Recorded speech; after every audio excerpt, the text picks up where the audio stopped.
So last time we were, spending some time in the arena, and I may have made a mention or two to how, theoretically speaking, this is actually one of, in fact, really the only legitimate places in Mass Effect 3 in which you can actually get an unlimited source of credits, because of course, you can do as many arena runs as you'd like, and one of the rewards is to get some credits in return. Obviously, the better you do, bronze, silver, gold will dictate how many credits you're actually getting from doing a given match.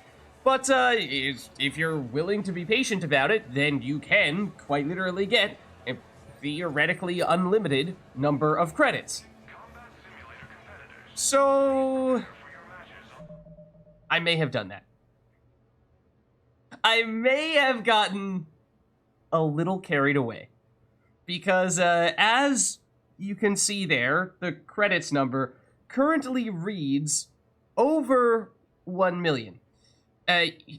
Yeah. So, basically, I found a formula. I found a setup that I thought was particularly effective for just churning out gold rewards, and doing so pretty darn quickly, if you ask me. And so, the quantity of missions that I had to do in order to get this number of credits was still quite large, but at 10,000 credits apiece, whenever you finish a gold reward match, it still adds up pretty quickly. Obviously, 1.4 million is probably a little bit excessive, but it was to prove a point, okay? For what it's worth, in case anyone was wondering, although it may look as though these little labels here that show you how many rewards you have of a given category may look like it only has room for a single digit, maybe double digits. No, triple digits works. Trust me. Just trust me. I may or may not have redeemed 100 of those rewards all at once in order to get a million credits in one fell swoop, and may have uploaded that to YouTube. But as for how you actually can make that happen, I'll show you what my setup was, and in case you were doubting as to whether this was legitimate that I'd done it this way, yeah, we saw previously, at the end of the previous previous stream, we were somewhere in the high 9,000s. I think we maybe were just above Barlavon, but as you can see here, we have eclipsed 9,999 points. And with this setup that I'm about to show you, I almost 100 out of 100 times got over, actually over 9,999 points. The one exception was a time when, after using this setup and doing so many matches, I quite literally broke my controller. So I'm onto a new controller now, but yeah, as you can imagine, not being able to open the power wheel, which is what happened on my previous controller where that button just no longer worked. That's kind of a big deal as an adept, where that's where you access all of your most important skills, and not being able to revive anyone or use Singularity, Warp, Cluster Grenade, all of our powerful abilities on one occasion meant that I fell just shy of reaching the 9,999 score. And in the 100 matches I did with this setup, I died precisely 3 times. One time was when my controller was broken, not so surprisingly. One time, I got surrounded by a couple of enemies that, well, you'll see which ones I'm going to be referring to in just a second, but surrounded by a couple of enemies because I got sloppy with my positioning, and just so happened that they have death animations that deal damage, so even though I had to take them out before they could kill me, once they were dead, they still managed to take me out. And so for those of you who are familiar with the various enemies, you can probably tell what the setup was already, or at least to a certain extent. Then the last one, I had a certain enemy that was just hiding in a corner that was being really annoying, not coming out to a place where we could actually kill it. So I got impatient and brushed it down, and naturally, when I ran up point blank, it did proceed to kill me. So what I mean to say is that this setup is extremely reliable because that was a 97% success rate, and for both 97% success rate for just completing the challenge and 99% success rate for breaching the 9,999 point threshold, which, for reasons we'll discuss shortly, is significant, at least to do once. So, and all those times where things went awry were either very avoidable mistakes, or quite literally just hardware failures where my controller no longer was functioning. So, what I mean to say is, if you do this, if you set it up this way, things are likely to work out pretty well for you. So, I went Spin Zone as the arena, Reapers as the enemy, Super Elites as the difficulty, because, I mean, obviously you can lower the difficulty if you'd like, but if you're trying to rack up as high a score as possible, then Super Elites is obviously going to be the best way to do it. You could further inflate your score if you really wanted to, using some of the inhibitors here, although, as I said, I managed to break the 9,999 point threshold 99 out of 100 times, so you're probably fine even without these. And, so that's that. And then, for squad mates, as you can see there, I chose, probably not so surprisingly, Garrus as squad mate number 1, and James as squad mate number 2. So obviously we've been using Garrus a whole lot during this playthrough because he just has an excessive amount of weapons damage, and he is amazing when it comes to taking down big enemies. James has not quite as much weapons damage, but is not that far behind. He has the explosive incendiary ammo that we fully upgraded, so that gives him a lot more damage and a little bit of AoE.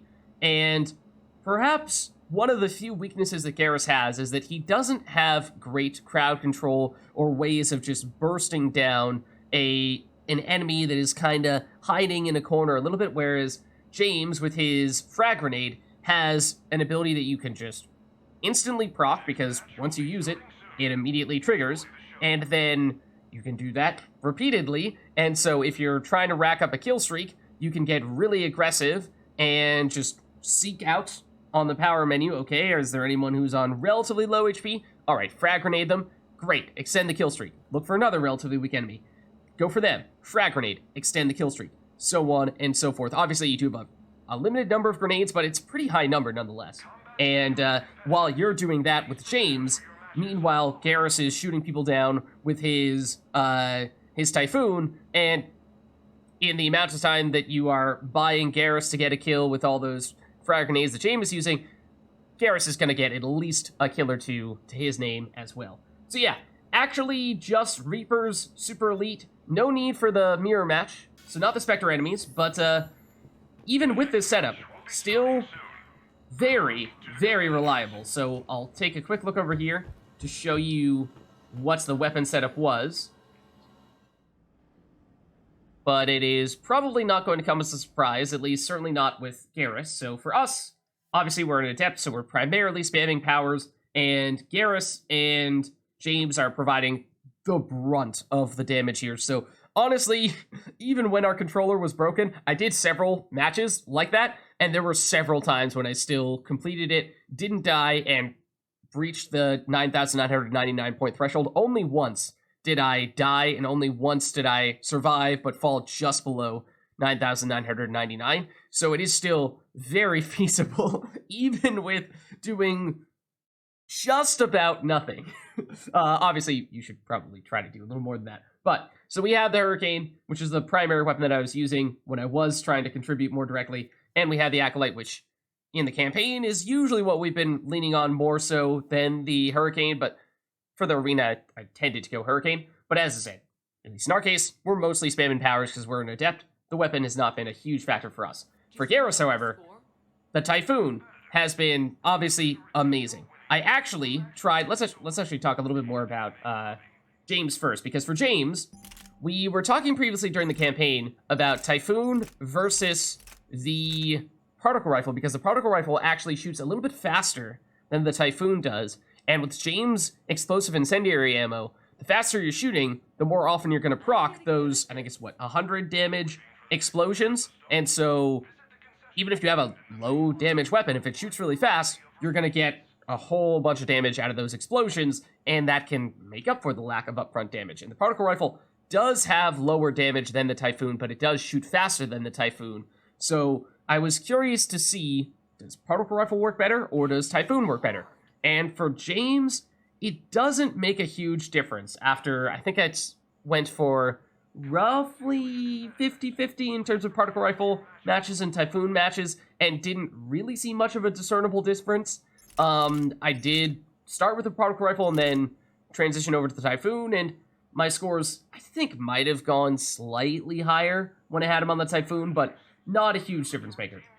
For Garrus, I similarly started off with the particle rifle, and when I was doing that, I was falling short of 9,999. This was actually before I did the 100 straight matches, and I was just doing a few here and there. But with the particle rifle rather on Garrus, I was only getting to 9,999, maybe 1 in every 3 matches. So it happened, but it wasn't a sure thing. Whereas once I switched over to the Typhoon, it was, as I said, 99 times out of 100. I'm not inflating or over exaggerating those numbers. It's quite literally, like, I kept track. It was easy to keep track because it was every time except for one. And that one time was when my controller was broken. So almost a guaranteed thing. Typhoon, extra damage, extra piercing, gives Garrus just absurd damage against really anything, but particularly bosses, because again, racking up kill streaks is the name of the game to inflate your score as much as possible, since that's where a lot of your bonus points are coming from.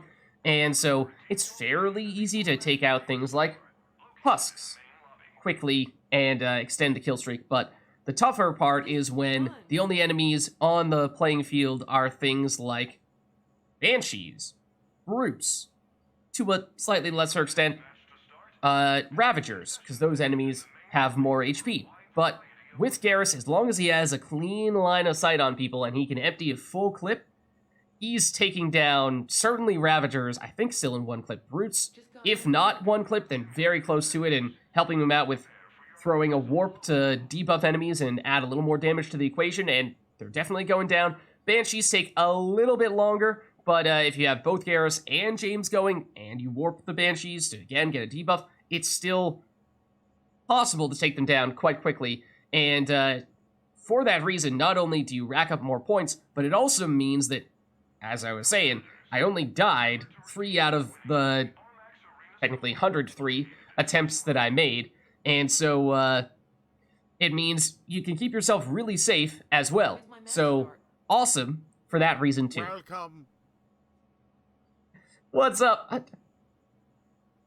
Parsi, thanks for the follow. Hope you're enjoying the stream. Good to see ya. How's it going? So yeah, this was the setup. Commander Shepard's been playing. And I think I experimented a little bit switching between the incendiary ammo, because James has group incendiary ammo on him. I experimented a little bit with using that for Garrus and using Garrus's own armor-piercing ammo.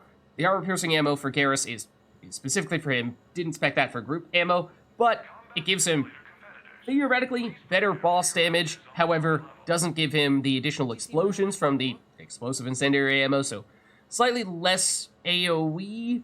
I think it may have still been better going with the armor-piercing, but it was a little hard to distinguish between one or the other. So basically, end of the day, the answer is Typhoon for both James and Garrus. Probably go with the incendiary ammo for James and the armor-piercing ammo for Garrus.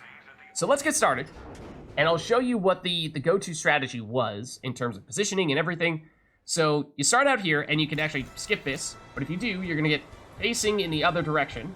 Then I run up here, right in the middle, and wait for it to show me where the enemies are going to spawn in. And if they're spawning in on that side, then I put Garrus on the edge here, and James slightly off of Garrus. Now, theoretically, some AoE attacks may be capable of taking them both down, but for the most part, we can just fire away at all the enemies when they're right there and take them out quite quickly.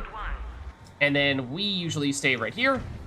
And this wave is all Marauders, Brutes, and most importantly, Ravagers. And the Ravagers, every wave that they appear, are far and away the most dangerous enemy. I think 2 out of the 3 times that I died in the 103 attempts that I made was because either one of them was I didn't really see a Ravager and I didn't have my controller working, so I couldn't pause to use our defense matrix or a first aid, and so we just ate a bunch of the Ravager projectiles and went down that way. Another one was there was a Ravager that was backing away into this corner over here, and we just couldn't hit it, and so I had to rush it down, and eventually just shot me from point blank and killed me, which was silly, and I should have just been patient, but was obviously avoidable. And the third one was I got stuck in this corner here with 2 brutes directly on top of me, had to kill the brutes before they sync killed me,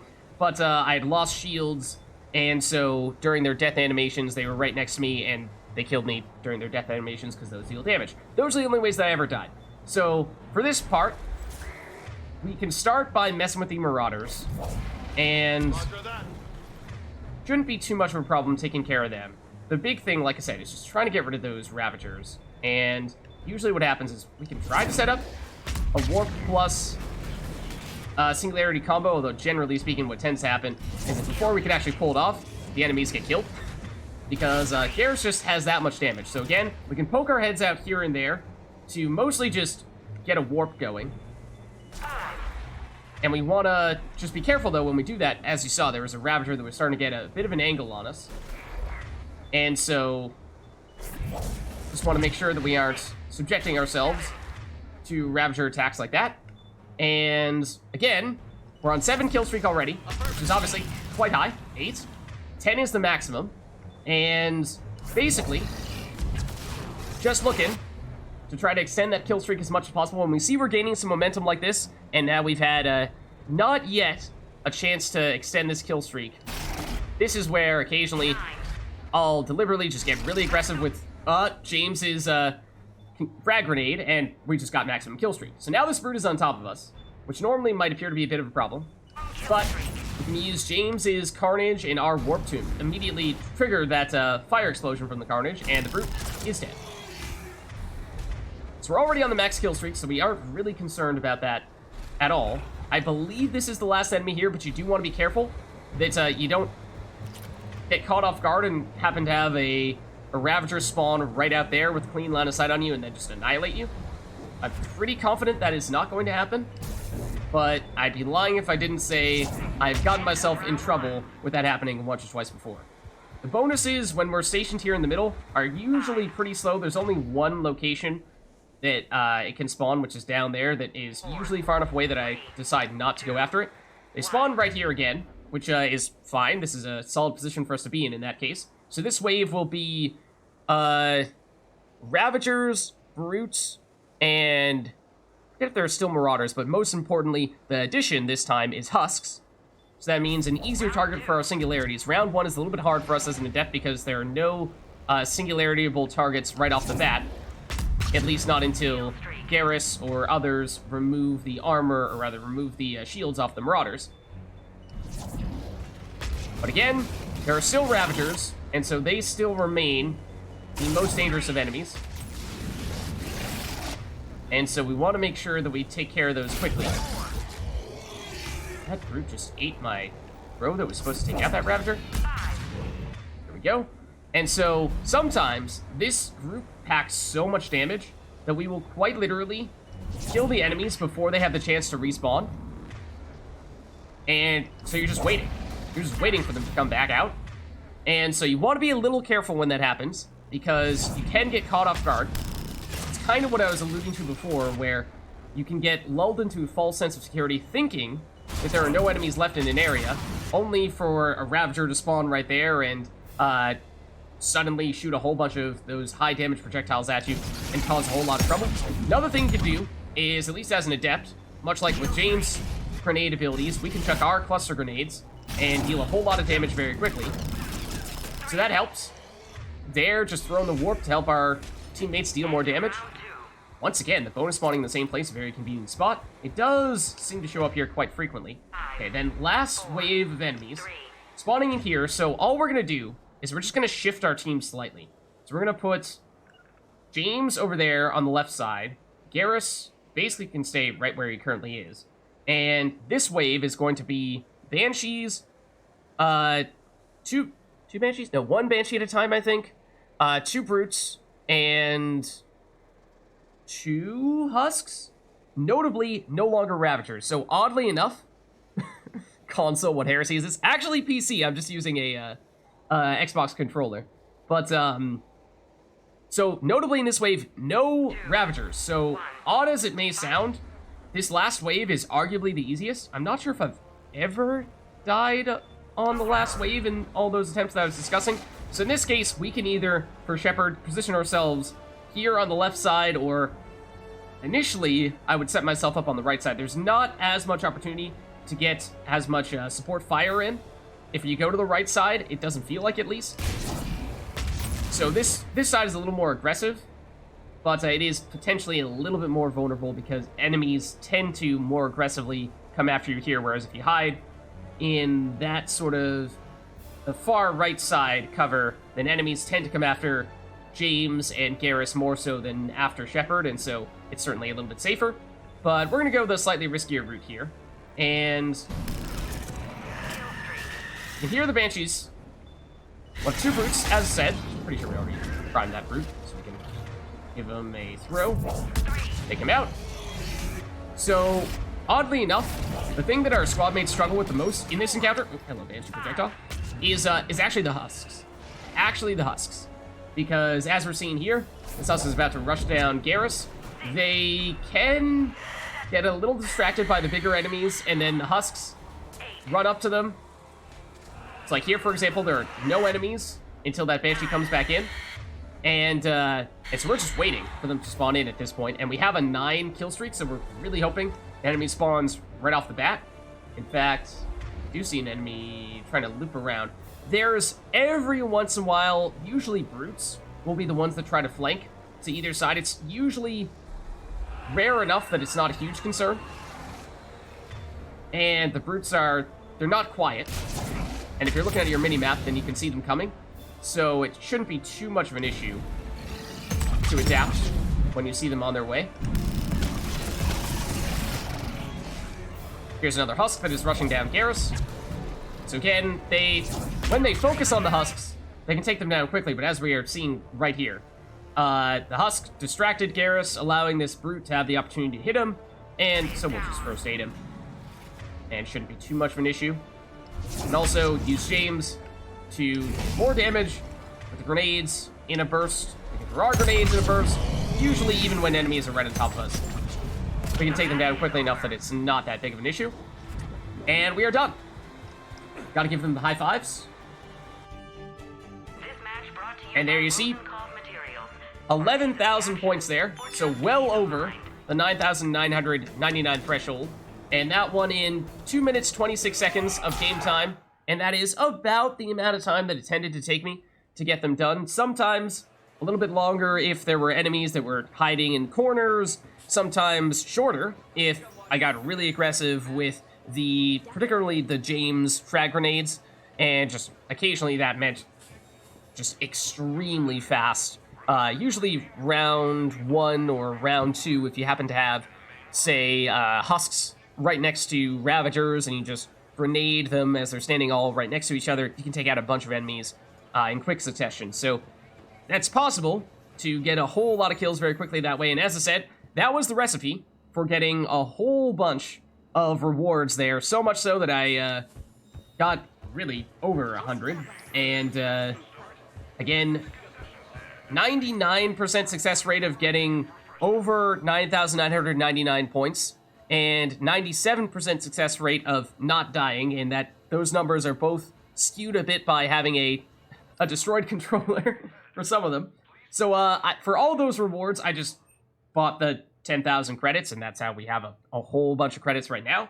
But we do still have some things that we've not yet unlocked. That includes the mirror match combat set, and I think we still have... Do we have any silver stuff that we've not yet purchased? Enhanced player damage. And what about bronzes? Bronze...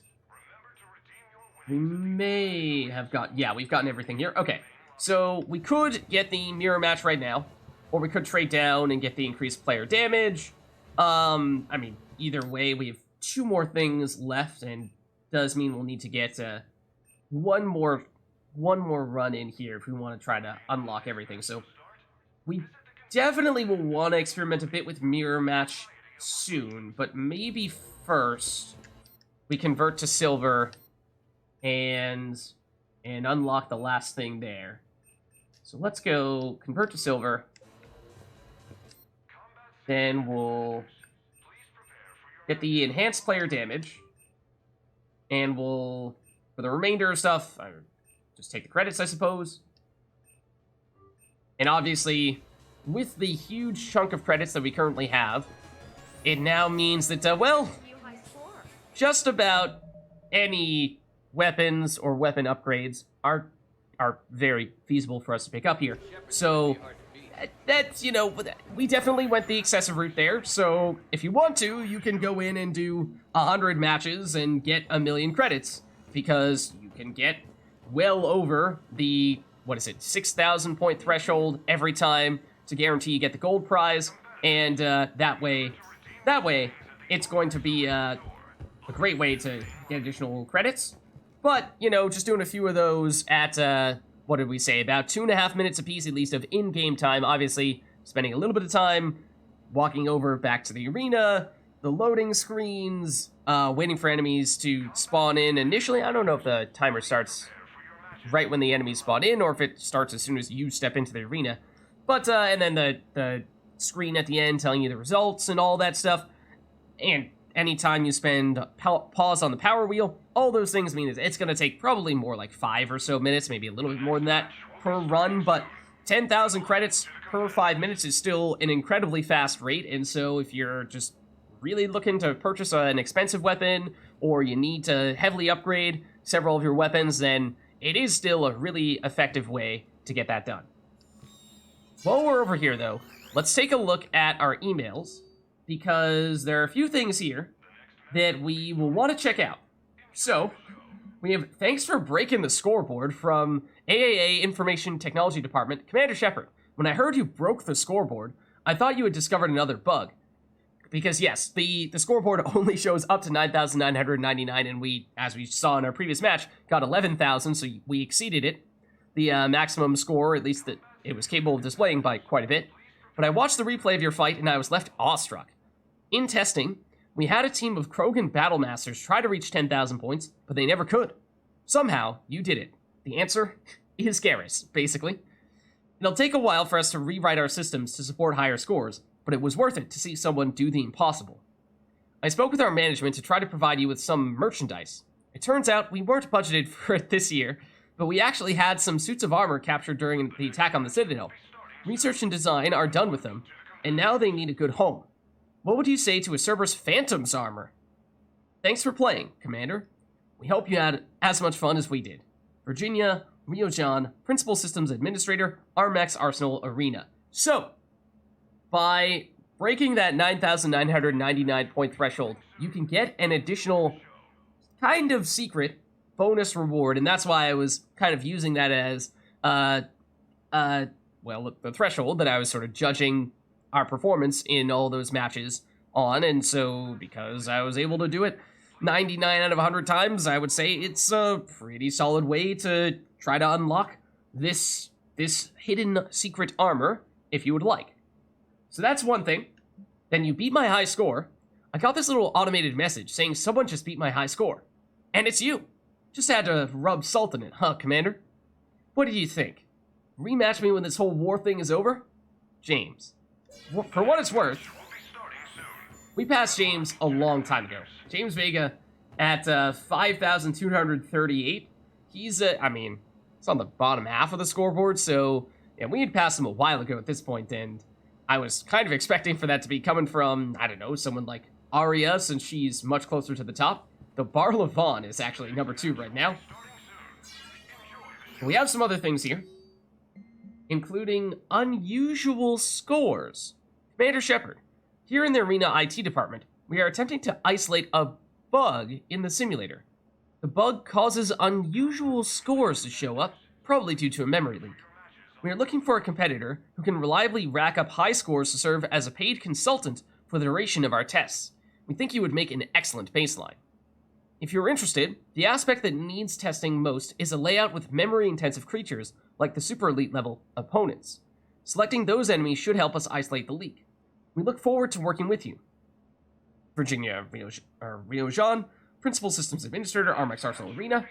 So, okay, that is something that we were perhaps alluding to last time around, that there might be another challenge or 2 or 3 waiting in the wings for us that just hadn't quite triggered. I think that it gets triggered from unlocking most of the items, or purchasing most of the items in the arena store using your rewards. But I thought that it was that you had to purchase everything outside of, I think squad mates might be an exception. Obviously, we still have the mirror match that we've yet to purchase, so apparently you don't quite need to pick up everything. Alternatively, I did not check my emails here at all during that set of 100+ matches that I did, so there's a chance that you actually get it by reaching 9,999 points, although I don't think that's the case. Then AAA helping you, the Armax Arsenal Arena team. Commander, your email inbox received an exceptional volume of mail today. As part of our top-tier athletes complimentary services, we are devoting a virtual intelligence to manage your fan mail, spam, and other frequent message patterns. Messages flagged this way will show up in separate folders, not your AAA inbox. See you in the sim, the Armax Arsenal Arena team. Awesome. Okay, so let's actually take a second here to look at this unusual scores. It is another one of the quests that is based on the goings-on in the arena. Armax Arsenal has requested help identifying a bug in the combat simulator. Fight a super elite opponent in the arena on the Citadel. So obviously we were just doing that with the Reapers, so we could certainly go back at it there. However, there is that other reward we were talking about from reaching 9,999 points or exceeding it, and that was the secret armor set that we saw displayed here next to the bronze, silver, and gold rewards that you're probably much more used to picking up. And, well, it's not a coincidence that this is hanging out here. It is technically the female version for Femme Shep is the Phantom Armor. The male version for Male Shep is actually Kai Lang's armor, or, for those of you in multiplayer, similar to the Shadow Infiltrator and the Slayer Vanguard. And so it is a one-time reward. You can't get multiple of them from continuing to exceed 9,999 points. So despite us having done it basically 100 times now, it's still only going to get one of these. And we get the choice here between Shade Armor, Nightmare Armor, and Spirit Armor. They all have different splits of stats, and technically speaking, they are, in terms of the total number of stats they're giving you, the best pieces of armor in the game. Now, are they the exact stats and the exact distribution of stats that you'd like for your build for Shepard? That's another question altogether, but as we can see here, the Shade Armor is a combination of melee damage, ammo capacity, weapon capacity, power damage, shield regen speed, and shields. So, fairly well-rounded here. Super Shade Armor is worn by Phantoms, who need to be prepared for a wide variety of threats. Its capacitors give modest boosts to shields and shield regeneration time. Many small improvements increase the performance of biotic amps and omni tools, heat management, and kinetic coils for ranged weapons, and synthetic muscle assisters for melee capability. So yeah, a little bit of everything, but this is a good example of how, yeah, the total stats may technically be higher than those of any other piece of armor, but at the same time, if you're trying to go all in on melee damage, or all in on power damage, or all in on weapons damage, then obviously getting just 10% in that category is not that much, and so you may be able to find a different armor set or combine various armor components to get well above the 10% threshold, and you might be sacrificing in other categories, but if you care first and foremost about getting as much of a boost as possible in one specific category, then you may still be able to do slightly better by going a different route here. But that's Shade Armor. Then we have Nightmare Armor, which is 20% ammo capacity, 20% headshot damage, 20% weapons damage, 10% shield regen speed, and 10% shield. So this one looks a lot more like a dedicated armor set for a soldier, an infiltrator, potentially a vanguard, anybody who's trying to maximize the weapons damage. Nightmare Armor is worn by Cerberus Phantoms expecting long-range conflicts. Powerful capacitors deliver punishing energy to the Phantom's weapons, and circulating coolant in its gloves allows for more shots before a given thermal clip overheats. The remaining energy focuses on shield strength and regeneration time to help survivability. So, a little bit of the other stuff with the regen speed for shields and overall shields as well, but obviously the ammo capacity, headshot damage, and weapons damage are the focus here, trying to get as much damage as you can out of shooting. Then lastly, we have the Cerberus Spirit Armor, 30% power recharge speed, 30% power damage, 10% shield regen speed, and 10% shield. So obviously, this one is sort of the opposite of what we were looking at before with the Nightmare Armor. This is more the dedicated power build, so likely to be your Adepts, your Engineers, maybe your Sentinels, although depending on how you're doing your Sentinel, that may also be a bit of a weapons platform. Anyone who is focusing primarily on throwing out as many powers as often as possible and for as much damage as possible. So the Spirit Armor is worn by Cerberus Phantoms fortunate enough to be biotic, or for those who are skilled enough to use highly technical attacks. The armor has small gains for shield strength and regeneration, but where it truly shines is in its capacity to amplify biotic amps and omni-tools. These attacks hit significantly harder and more often, allowing the Phantom to dismantle heavily armored targets.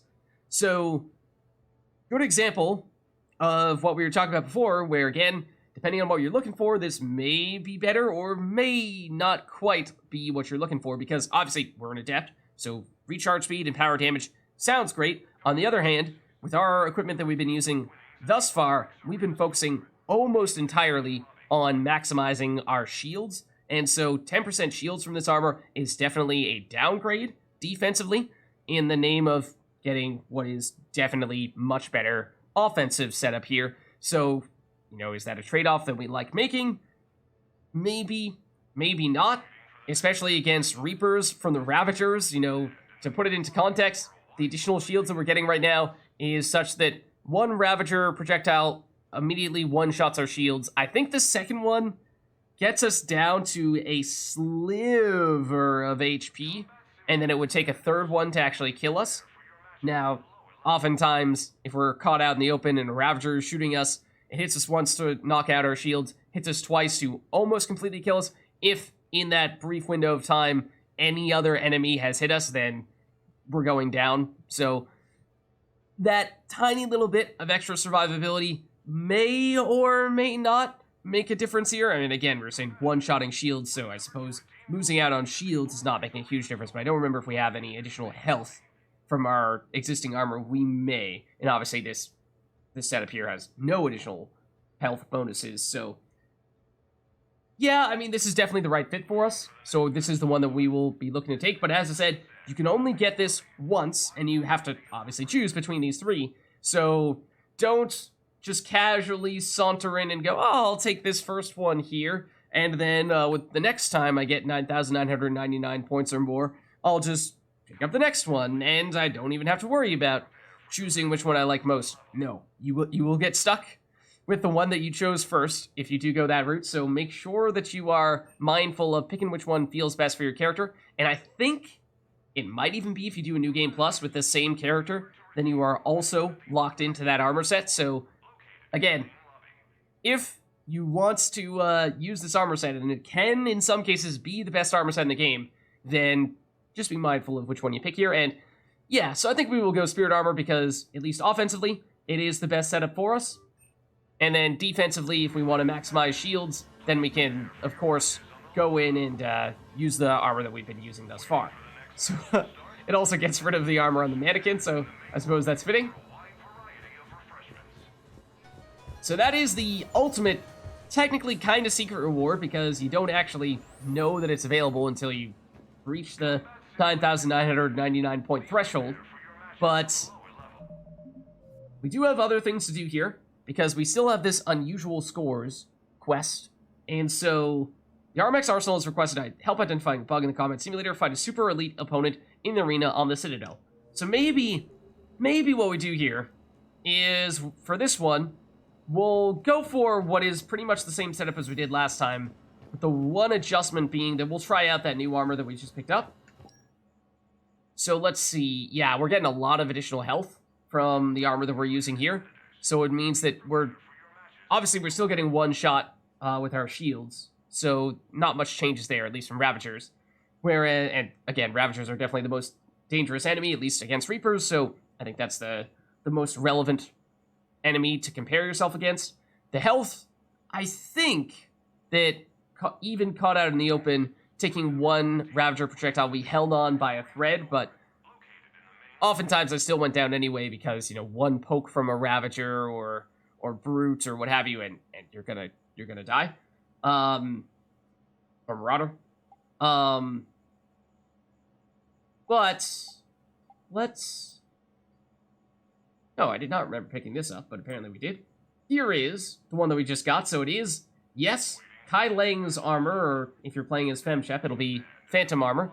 So you can see health way down, shields, think what, we must have had 20% previously, now we're down to 10. We do get a little bit of additional shield regeneration, not the biggest fan of that, because for the most part, once your shields are regenerating, you're doing okay, because you're back to having shield gate, whereas, you know, it's more so just the delay before the shield regeneration starts that's most relevant. But the power damage and the power recharge speed is, of course, where this power, or this armor, really shines. So we'll try it out. But other than that, we'll keep things relatively unchanged. That way it is a controlled experiment. And I'm not sure how much of a difference we're really going to see here, but we'll see. So the enemy is super elite, and that means that this should help our research here. Curious to see if there's any additional explanation here of what we're doing. No, doesn't look like it. So again, if you let this opening animation play out, then you do start out facing the correct direction, or at least the direction that you're probably looking to go immediately. So it's a little bit helpful, whereas if you cut it short, then you are going to be stuck facing backwards at the very beginning, which is a very minor thing, but it does help you to get into position right off the bat. And so these enemies are spawning here this time. So what we do is we just run over here behind cover, and we position Garrus there, and James there on either end, so that they can still shoot and be in cover. This obstacle over here, this, whatever you want to call it, wall, does move up and down over the course of the match, as does this. And I don't think there's one over on the left, which is not a huge factor, but it actually can affect the extent to which Garrus and James can see enemies on the other side and shoot them. So it is, in many cases, preferable when it's down, because it just means that it's that much easier for Garrus and James to annihilate anything that pops up. So we're going to stick right here. And this spawn position, which I don't think is exactly the same one that we saw in round 3 last time. Round 3 last time we saw enemies spawn up here on the elevated platform. This one's a little bit tricky, because although they are farther away, which in some ways means we have more time to react to them, on the other hand, also means that enemies can be harder to target. As we just saw, I tried to overload one of the Marauders, but it actually didn't hit him. So it can be a little tricky. We kind of need to wait for enemies to start showing up here before we can do much. Sometimes, if you're feeling bold, you can poke your head out a little bit further and try to target enemies down on the bottom with things like the Carnages and what have you. But it's a bit of a risk, because whenever you're doing that, there's always the chance that you're going to put yourself in line of sight of a Ravager, and that is obviously going to potentially get you in trouble. So here's a good example of, we don't see a lot of enemies coming through the middle right now, just these Marauders. Look at our map, you can see that there are some enemies that are starting to move a little bit leftward, and I can hear a Ravager, the little hissing sounds that it's making. So I believe what is currently happening is that a Ravager is starting to move into flanking position on our left side. So it's not urgent that we deal with it yet. However, it is something that we definitely want to keep in mind. Yeah, it's actually fairly close, because it's right there. Yeah, so from this range, it's not a huge threat, but if it gets close enough to the point where it's right on top of us, and we just don't have an easy way to get out of the way of it, then that can become a pretty big problem. So it is definitely going to be the enemy that we want to target now. And I believe, theoretically speaking, our squad mates do extra damage to enemies when we target them like this by pressing the up button on at least a controller. And so that means that it's the more efficient way of taking out any enemy, really, for just dealing damage as quickly as possible. The one downside to it is, although once our squad mates start attacking, there's another Ravager in exactly the same spot. Once our squad mates do start attacking them, usually, for whatever reason, I'm not really sure why this is, it seems as though instead of firing at them right away, our squad mates tend to decide that that is their signal that they should reload and then try to unload a full clip on those enemies. And, well, that's, okay. While that sounds like that's no big deal, at times that can be the difference between getting a kill streak and not getting a kill streak, or losing the kill streak that you currently have. For a second there, I ran over here to try to get a hit on that brute, but you saw that there was actually a Ravager that spawned soon thereafter, so that's why I rushed straight back over here, because I knew that as soon as I started making moves on that side, there was a chance that a Ravager was going to take that spot, because remember, there's a limited number of any given type of enemy that can be alive at the same time. It's usually 2, and so if you just killed an enemy type, then that means chances are fairly high that a new version of that enemy is going to spawn in the not-so-distant future. This is the one bonus that I usually don't pick up. It spawns near where we start right at the beginning of the match, and it's a little bit further to the left. It requires that we abandon our post here pretty significantly, so that's why I usually do not go for it, because it would mean we'd have to rush out, and we'd be way out of position. Sometimes, Garrus in particular, tends to follow me when I rush over to get the bonuses. James, for whatever reason, seems to usually stick in his spot. So when enemies spawn here, similar idea, just looking to keep...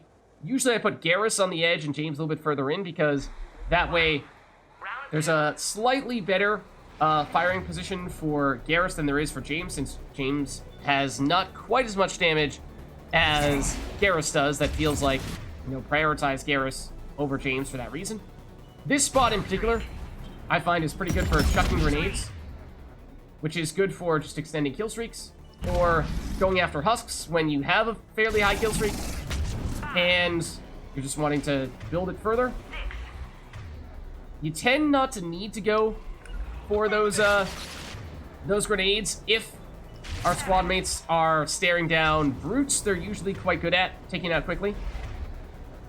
Although we've been waiting on that brute to spawn for a bit here. So might deliberately focus in on that a little bit more. Yeah, see, we actually didn't quite do that one quickly enough. This is a good example of, we know that we just killed a brute. We killed some Ravagers as well. One of them is going to respawn, if not 2 of them are going to respawn fairly quickly here. It is a Ravager, so it was a bit risky, but I decided to move in for the grenade. So toward the end of the wave, it's something you can do, especially because we can take enemies out so quickly. They aren't a huge threat, but you just want to be careful that you don't get caught right out in the open with a Ravager staring you down and no way to actually get back into cover quickly enough to avoid getting hit. So, this is another spot where the bonuses can spawn. Enemies, as we just saw, can spawn very close to it, so sometimes you take this bonus and the enemies will spawn right on top of you. Whenever that does happen to me, I usually run around by where we spawned in and just do a loop. For what it's worth, this ammo box is bugged / actually doesn't do anything. Yeah, if the enemies aren't spawning right on top of me, then I'll just circle back like this and reposition again, put Garrus on the edge, James slightly inside of that. This will be the Banshee, Brute, and Husk Wave, and again is technically not as much of a threat because no Ravagers. And this is taking us a while to get the kills on these guys, in large part probably because this is up, so our squad mates don't have as good line of sight on our enemies here. So for the Banshees, just want to get the warp off, and there you see, once we do, it debuffs the Banshees so they take more damage, and then once we've done that, Garrus and James, they're both firing at the Banshee, can take her out extremely quickly. It's just that sometimes they lose focus a bit, and they may not be shooting at the enemy that you want them to shoot at, and therefore, you may not quite get the kill quickly enough to sustain the kill streak. So we're on 9 right now. No enemies have spawned in yet, so this is a time where I'll deliberately move in here and just very aggressively try to take these guys out quickly enough. Yeah, see, we weren't quick enough there. And to some extent, we're at the mercy of how quickly the enemies spawn in, and there's just not much we can do about that.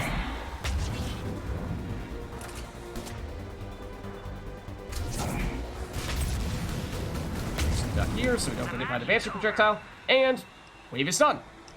Very quick and painless, at least for wave 3. There you see 2.5 seconds And that score was before we get the kill streak modifiers kicking in here. So once again, not as high as we got last time, but well over the 9,999 threshold. And not a huge noticeable difference with the armor that time. I mean, it wasn't focusing that much on it, to be honest with you. But what's up, Roy? How's it going? But there you have it. That is the technically rarest, at least, armor in the game. And there you see, as I was saying before, we got the first one, and so even though we broke the 9,999 point threshold that time as well, you can't get a second copy of it, so make sure you pick the right one the first time you get that. So then, we only have one, at least, non-money related reward remaining here, because obviously you can redeem credits as many times as you'd like, but we do still have Mirror Match, and that should be the last one here for us, so we'll pick that up. And now we have truly unlocked everything. Again, you can continue to play more if you want and just get even more monies out of it, and that's obviously something that we did before. So let's see, we fought a super elite opponent. So let's see what we can learn here. Early testing results from the AAA Information Technology Department. Commander Shepard, our analysis of your simulator playtest revealed some interesting results. Memory-intensive creatures don't seem to be the problem. We're thinking the unusual scores might be coming from an error in the bonus-generating code.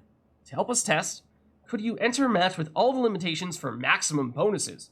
Understandably, you may want to try lower-powered opponents. We don't have to, as I was saying before, and as we just saw, we don't need to use any of those inhibitors to get to the 9,999 point threshold, but also, by completing that first part of the quest, we unlocked a high-velocity barrel, which is quite powerful mod, so that's a good pickup.